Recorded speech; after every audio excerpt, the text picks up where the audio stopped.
Bismillahirrahmanirrahim. Assalamualaikum warahmatullahi wabarakatuh. Selamat datang mahasiswa yang telah mengontrak mata kuliah algoritma dan pemrograman. Alhamdulillahirabbil alamin. Pada kesempatan kali ini kita sedikit banyak akan membahas tentang pemrograman itu seperti apa. Terima kasih mahasiswa yang sudah mengontrak untuk mata kuliah ini. Sebelum kita mulai perkuliahan, kita mulai dengan doa, dengan ucapan Bismillahirrahmanirrahim, supaya ilmu yang kita peroleh itu bermanfaat ya untuk diri sendiri dan untuk masyarakat yang lainnya.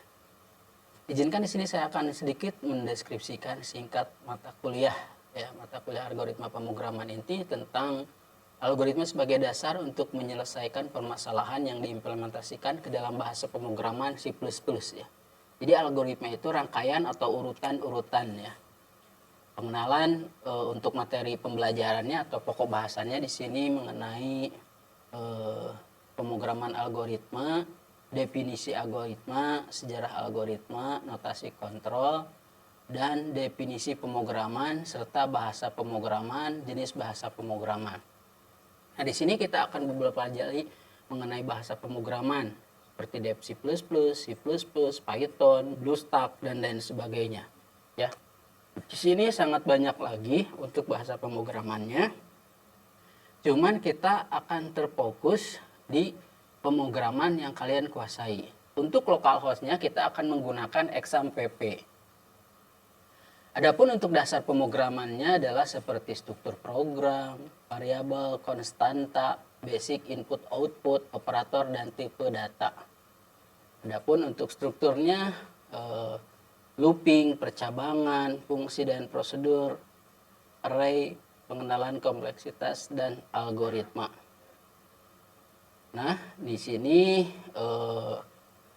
untuk referensinya, di sini saya sudah menyediakan modul praktikum ya, nanti bisa diakses di LMS yang sudah sediakan. Ada bahan ajar ya. Nah, di sini untuk referensi buku yang digunakan itu ada beberapa, di antaranya Logika Pemrograman Menggunakan C++, karangan A. Kadir 2019, penerbit Elec Media Kompetindo.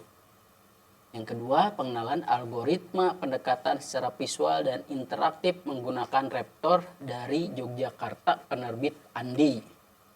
Yang selanjutnya ada algoritma dan pemrograman dalam bahasa Pascal dan C, itu bahasa dulu ya, pemrogram yang dulu itu ada Pascal, COBOL, itu tahun dulu ya. Adapun logika algoritma dan pemrograman dasar, penerbitnya dari Modula Bandung, karangan Rosa. Yang terakhir ada Swarga 2017, algoritma dan pemrograman Yogyakarta, penerbit itu Andi. Adapun referensi yang digunakan kalau secara online kalian bisa mengakses ada yang namanya plowgorithm.org, adapun belajar cpp.com ya, seperti itu.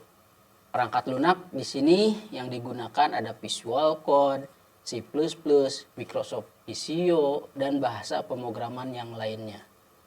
Itu untuk deskripsi singkatnya. Dikarenakan kita ada kaitan korelasi di RPS-nya itu tentang kaitan mata kuliah algoritma pemrograman itu dengan Islam itu seperti apa. Yang pertama ada tatanan keteraturan dan sunnatullah. Algoritma adalah rangkaian atau urutan langkah-langkah yang sistematis untuk menyelesaikan program atau masalah. Dalam Islam, keteraturan dan hukum sebab akibat adalah bagian dari sunnatullah. Quran surat Al-Mulk ayat 3 sampai dan 4. Ya. Hal ini mengajarkan bahwa Allah menciptakan alam dengan aturan dan ketelitian sebagaimana algoritma disusun dengan logika yang sangat rapi. Niat dan tujuan pemrograman adalah melahirkan aplikasi dan sistem. Di sini Allah sudah mengatur. Islam menekankan bahwa setiap amal tergantung pada niatnya. Hadis riwayat Bukhari Muslim. Maka seorang programmer Muslim harus berniat agar karyanya bermanfaat, tidak merugikan dan membawa kemaslahatan bagi umat ya. Seperti ada aplikasi zakat online ya, itu salah satunya yang buat adalah programmer. Amanah dan etika coding ya. coding itu yang membuat pelaksanaannya menulis kode adalah amanah, itu benar-benar perlu kefokusan, ya, ketelitian pada saat nanti bekerja. Nah, di sini untuk seorang programmer itu, khususnya dalam mata kuliah algoritma pemrograman itu diperlukan kesabaran dan ketekunan. Belajar algoritma dan butuh kesabaran karena sering menemui error atau bug, ya. Islam menekankan sabar adalah kunci kesuksesan. Di sini disampaikan dalam Quran surat Al-Baqarah ayat 153. Debugging itu bisa dikatakan atau dianalogikan itu dengan muhasabah, mencari kesalahan untuk memperbaiki diri, ya, seperti itu. Nah, yang selanjutnya di sini mengenai pemeliharaan akal, tips akal. Belajar algoritma melatih logika, penalaran, dan kecerdasan. Dalam masyarakat syariah, menjaga akal merupakan tujuan syariat. Dengan belajar algoritma, mahasiswa muslim sedang mengembangkan akal sesuai perintah Allah. Kreativitas sebagai anugerah dari Allah. Kemampuan merancang program adalah bagian dari kreativitas manusia. Allah memberikan ilmu kepada siapa yang Dia kehendaki. Quran surat Al-Baqarah ayat 269.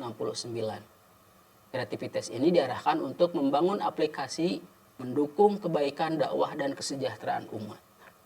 Itu mengenai kaitan mata kuliah yang relevansinya dengan Al-Islam dan ke-Muhammadiyah.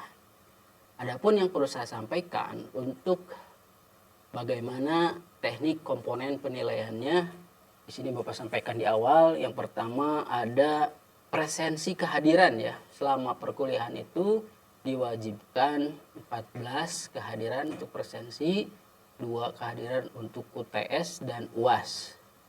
Ada kuis, ada tugas kelompok, adapun tugas proyek, ya. Di sini dituntut ketika mahasiswa selesai menyelesaikan mata kuliah algoritma ini minimal bisa membuat program aplikasi yang sederhana. Baik, itu saja mungkin yang Bapak sampaikan untuk kontrak mata kuliah di algoritma dan pemrograman. Mohon maaf apabila ada kesalahan. Terima kasih atas perhatiannya. Nasrun minallah wa fatun qorib wa basyiril mu'minin. Wassalamualaikum warahmatullahi wabarakatuh.